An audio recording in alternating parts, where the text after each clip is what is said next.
On a passé le pronostic gratuit de la dernière émission avec Chicago, moins 3,5 face à Détroit. Aujourd'hui, on a 3 matchs au programme. On va analyser tout ça juste après l'intro.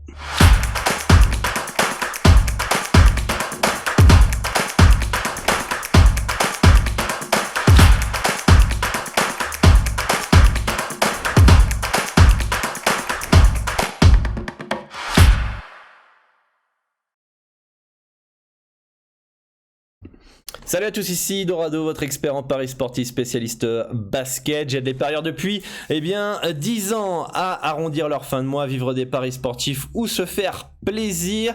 Et c'est un grand bonheur de vous retrouver aujourd'hui pour une nouvelle émission. Un grand merci à tous pour votre soutien. Hier, on a presque tapé les 2000 vues, il y a eu plus de 100 likes, ça motive énormément et ça fait plaisir parce qu'on a aussi passé le pronostic que je vous avais partagé dans l'émission, Chicago moins 3,5 à 1,95, et ça fait plaisir. Dites-moi en commentaire si vous avez suivi, lâchez un gros like si c'est le cas, et bienvenue à tous les nouveaux sur la chaîne. Abonnez-vous et activez la petite cloche des notifications pour ne rien louper. Petite info avant de commencer, en plus que vous pouvez télécharger le guide gratuit avec tous les mouvements, les arrivées, les départs de chaque équipe en NBA, c'est totalement gratuit, ainsi que mon avis sur chaque équipe. Eh bien, le PDF est dans la description, vous pouvez le télécharger en laissant votre email. Le site web est en maintenance actuellement, donc rejoignez le Telegram public, le lien est aussi dans la description. Je vais partager mes pronostics pour le temps que le site revienne en ligne gratuitement pour aujourd'hui, demain, après-demain, etc. Donc rejoignez le Telegram en masse, rejoignez aussi le Discord pour échanger avec l'ensemble de la communauté et moi-même. En tout cas, un grand merci à tous pour votre soutien. Donc voilà, 3 choses à faire: rejoindre le Discord, rejoindre le Telegram pour avoir mes pronostics gratuits le temps que le site soit en maintenance, et télécharger bien évidemment le guide, le PDF NBA sur mes avis sur chaque équipe en NBA.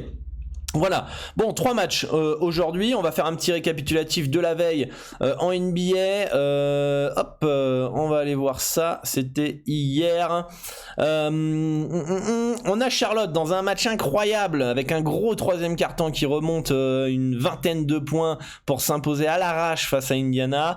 Chicago qui a souffert mais qui passe et qui s'impose face à Détroit 94-88. Match de dingue au Madison Square Garden. Les Knicks qui se sont fait très peur puisqu'ils menaient de 8 dans les dernières minutes face aux Celtics, et on a eu un énorme Jaylen Brown pour permettre aux Celtics d'arracher des prolongations, panier à la dernière seconde pour Marcus Smart pour arracher l'overtime, mais les Knicks s'en sortent avec un gros Evan Fournier. On a Washington qui met la branlasse à Toronto, Memphis qui s'impose face aux Cavaliers de Cleveland, donc pas de surprise. Minnesota qui met la branlasse à Houston, et Philadelphie, malgré l'absence de Ben Simmons, qui met la branlée à New Orleans privé de Zion Williamson et qui va encore devoir prouver cette année. Les Biquettes d'Orlando qui se font exploser de 26 points à San Antonio. Si tu te fais exploser à San Antonio de 26 points, j'ose même pas imaginer le film de cul à Milwaukee par exemple, ou à Phoenix. Utah qui fait le taf, qui s'impose largement face à OKC, les Nuggets qui s'imposent face à Phoenix, et enfin Sacramento qui bat cette équipe de Portland en difficulté depuis la pré-saison. Voilà pour le récapitulatif de la veille. Ce soir on a 3 matchs en NBA avec Atlanta face à Dallas Mavericks, match hyper intéressant entre les poteaux Trae Young et Luka Doncic.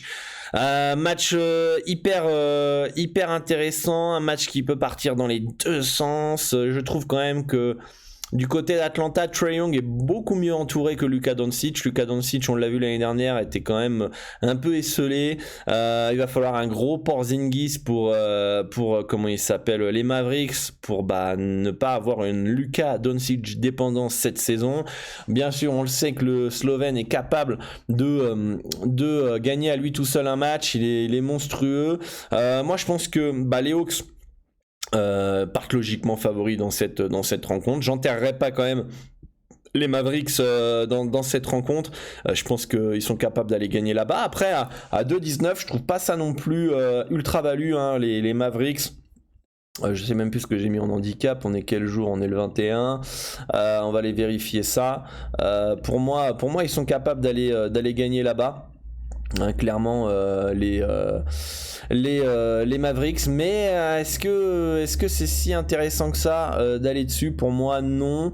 Faudra faire quand même un bon match pour les Mavericks de s'imposer. Pour moi il n'y a aucune value dans cette rencontre. Je pense que c'est plutôt bien placé.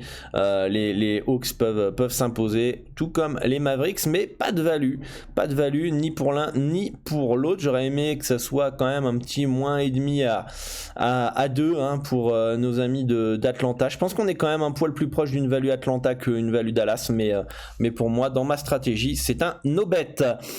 Milwaukee qui se déplace à Miami.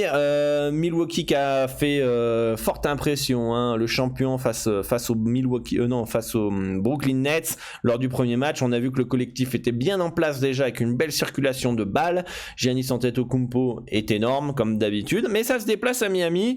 Miami, une équipe qui est toujours casse-couille à jouer, avec un roster assez complet, hein. Je vous invite à télécharger le guide gratuitement, le lien est dans la description. Et déplacement pas simple pour les Bucks. Je serais pas étonné de voir le Miami Heat s'imposer, ou du moins d'accrocher Milwaukee. Les Bucks vont dépendre énormément de l'adresse à 3 points comme d'habitude. Les Bucks, on se souvient, il y a 2 ans dans la bulle, avaient galéré face à Miami, s'étaient fait éliminer. Ils ont pris leur revanche l'année d'après, pardon. Et le Heat, se retrouve un petit peu psychologiquement. Est-ce qu'en fait, finalement, il n'y a pas eu le déblocage l'année dernière des Bucks qui ont réussi à se défaire de cette équipe vraiment très chiante de Miami? Là, on est en saison régulière, on n'est pas en playoff. L'urgence de win ne sera pas forcément là pour Milwaukee. Miami est capable de s'imposer à domicile. Ils ont déjà réussi à s'imposer plusieurs fois face aux Bucks chez eux, donc je serais vraiment pas étonné ces dernières saisons, encore une fois, de s'imposer ce soir face à Milwaukee. Et pour moi il y a no bet dans cette rencontre aussi, aucune value, c'est très bien placé pour moi pour cette rencontre. Et enfin le dernier match de la soirée, c'est les Warriors face aux Clippers. Les Warriors qui ont fait un très bon match face aux Lakers. Je pense qu'ils ont bien été aidés par le manque de collectif et d'intégration de Westbrook, puisque le duo Davis et LeBron James ont été monstrueux, mais qu'autour ça n'a vraiment pas matché. Ils ont bien été aidés par rapport à ça, parce que 3 quarts temps, on va dire, les Lakers ont dominé la rencontre, et finalement les Poole, les Bjelica, les comment ils s'appellent, les Lee, les Iguodala ont fait la différence pour aider un Stephen Curry en triple-double, donc a fait un gros match. Les Warriors pour moi partent, j'en pense, logiquement favori face aux Clippers privés de Kawhi Leonard et Serge Ibaka qui est forfait. Si on peut ajouter en plus le départ de Pat Beverley qui est un pitbull, le départ de Lou Williams qui scorait en sortie de banc, etc. Je demande à voir les Clippers ce que ça donne cette année. Je pense que ça va être moins fort. Paul George va devoir être énorme. Batum va devoir être bon, etc. Et je pense que ça va pas être une saison aussi simple que ça pour Los Angeles. Ça va être un bon petit match d'observation pour moi. Les Warriors partent logiquement favoris. J'enterrerai pas non plus les Clippers. Ils sont capables d'aller gagner là-bas aussi, hein. Je serais pas étonné de voir Los Angeles s'imposer.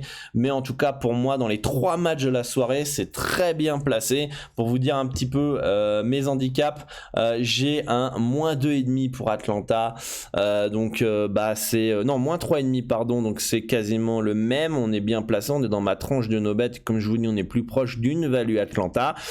J'ai du Milwaukee -2,5. Là on a du -3 pour les Bucks, donc on est quasiment pareil. Et enfin j'ai du -3,5 pour les Warriors, donc on est pareil. Donc pour moi il n'y a aucune value pour ce soir en NBA, c'est no bet. Mais rejoignez le Telegram. le lien privé dans la description de la vidéo pour suivre mes pronostics en direct. On va forcément suivre ça en live, voir si on a des opportunités pour cette nuit. Voilà les amis pour cette analyse NBA. Dites-moi en commentaire ce qui vous intéresse pour ce soir. En tout cas pour moi c'est no bet. J'espère que demain on aura une meilleure carte et qu'on aura des opportunités. Je vous rappelle que mon site web est actuellement en maintenance comme vous pouvez le voir à l'écran et rejoignez le Telegram pour suivre mes pronostics que je partagerai gratuitement le temps que cette maintenance soit terminée. Je prolongerai évidemment les abonnements à tous ceux qui sont abonnés voilà la team, je vous fais une grosse bise, bonne chance à tous pour vos pronostics, un grand merci à tous pour votre soutien, j'espère qu'on va dépasser les 2000 vues aujourd'hui et dépasser les 100 likes et je vous dis à demain pour une nouvelle émission. Ciao ciao.